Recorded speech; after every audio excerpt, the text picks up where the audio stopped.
casriyadii dhexe iyo xitaa taariikhdii bilowga aadamaha oo arki lahaa qaab nololeedka aadamaha maanta nool waxa uu la yaabi lahaa ficilo badan oo xilligiisii ciqaab iyo ceeb ahaa oo maanta raaxo iyo ammaan laga raadinayo. waxaa si gaar ah qaar badan uga yaabin lahaa qalab ay ogaayeen bilowgii curintooda sababtii loo sameeyey oo ay arkayaan in maanta sidiisi aad uga fog loo isticmaalayo. haddaba qormadan oo aanu ka soo xiganay geeska Afrika oo soo turjumay waxaynu ku eegaynaa qaar ka mid ah qalabyadaasi iyo sababtii loo sameeyey oo loo isticmaalayo si ka duwan. Number 1 luqadda Berial.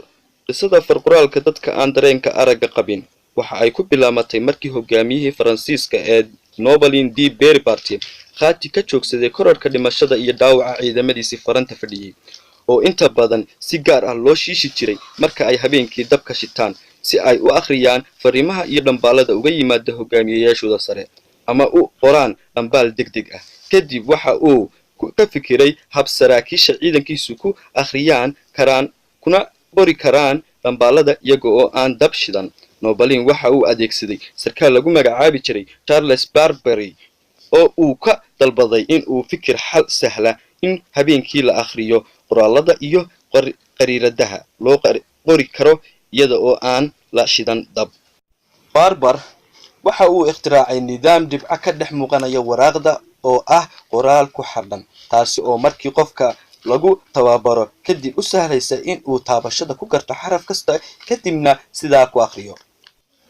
arrinta ciidamadii Nobelin waxay u arkeen cadibaad iyo wax aan la fahmi karaynin gaar ahaan marka la eego xaaladda dagaal ee ay ku jiraan oo qasbaysa in ay u baahan yihiin in aan akhris waqti badan lagu mashquulin. khidmadaas ay saraakiishii ciidanku diideen xeeladda akhriska habeenkii waxa ay keentay in Barbar oo aad ula dhacsanaa aqoontiisa in uu ula tago maxad boqortooyada ee magaalada Paris oo wax lagu bari jiray caruur indhala. markii uu hal abuurkiisa u sharxayna si aad ah ayaa ay mas'uuliyiintii iyo aqoon-yahankii maxadku u soo dhaweeyeen. maalinta laga bilaabo farsamadani waxa ay noqotay takaliya ee uu maxadkani u isticmaalo in uu ardaydiisa ku baro wax akhriska iyada oo muddo kadib uu farsamadii si casriyeeyay. Laios Berial oo ahaa arday farsamada wax ka barta oo noolaa intii u dhaxaysay 1809 ilaa 1852.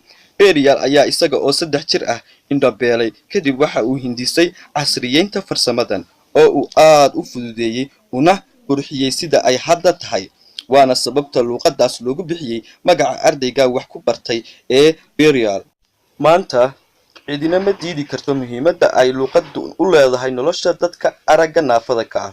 laakiin haddana runtu waxay tahay in hab qoraaleedka Berial aan markii hore loo ikhtiraacin in dadka indhaha la ay ka faa'iideystaan balse loo sameeyay ujeedo military oo keli ah.